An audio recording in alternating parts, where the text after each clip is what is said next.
Hello everyone, welcome to my channel. তো আজ আমি তোমাদের কাছে নিয়ে এসেছি একটা রেজিন ফটো ফ্রেম। তোমরা যদি এই ধরনের ফটো ফ্রেম আমার থেকে নিতে চাও তাহলে অবশ্যই আমার সাথে যোগাযোগ করতে হবে। তোমরা যোগাযোগ করতে পারো স্ক্রিনে দেওয়া নাম্বারে, অথবা মেল করতে পারো আমাদের ইমেল আইডিতে। তো প্রথমেই দেখো আমি মোল্ডটির মধ্যে রেজিন মিক্স করে দিয়ে দিয়েছি এবং সেটাকে প্রত্যেকটা কোণায় ভালোভাবে স্প্রেড করে দিচ্ছি।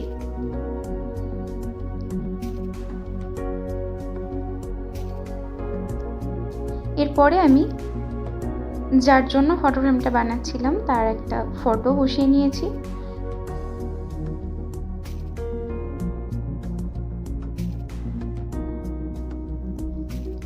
তো দেখো এরপরে আমি গোলাপের পাপড়ি নিয়ে নিয়েছি এবং একটি একটি করে বসিয়ে ফটো ফ্রেমটিকে ডেকোরেট করে নিচ্ছি।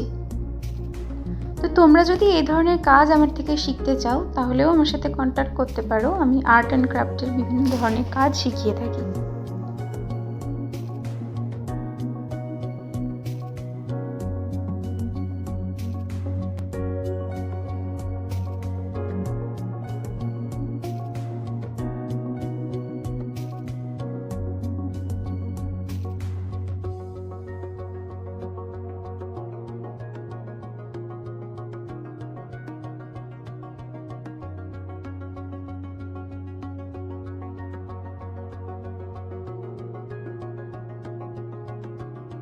তো এখানে আমি কিছু গোল্ডেন কালারের পুঁতি দিয়ে ফ্রেমটিকে ডেকোরেট করে নিচ্ছিলাম।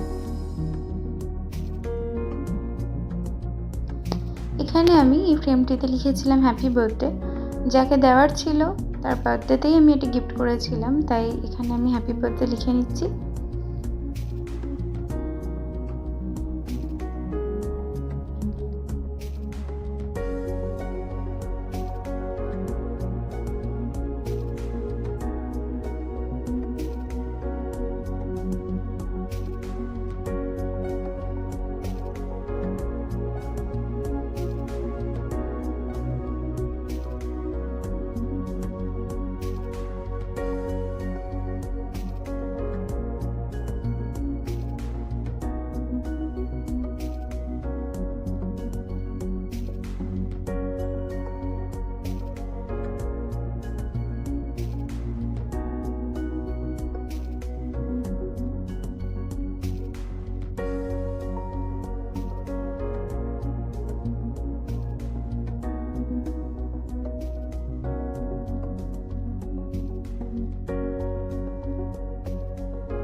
তো এবার আমরা এর উপরে আবার রেজিন মিক্স করে ঢেলে দিচ্ছি।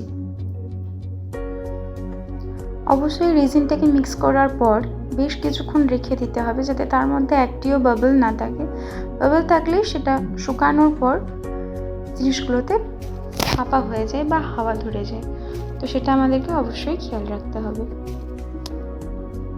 তো আবার আমি সেই একইভাবেই প্রত্যেকটা কোণায় রেজিনটাকে ছড়িয়ে দিচ্ছি।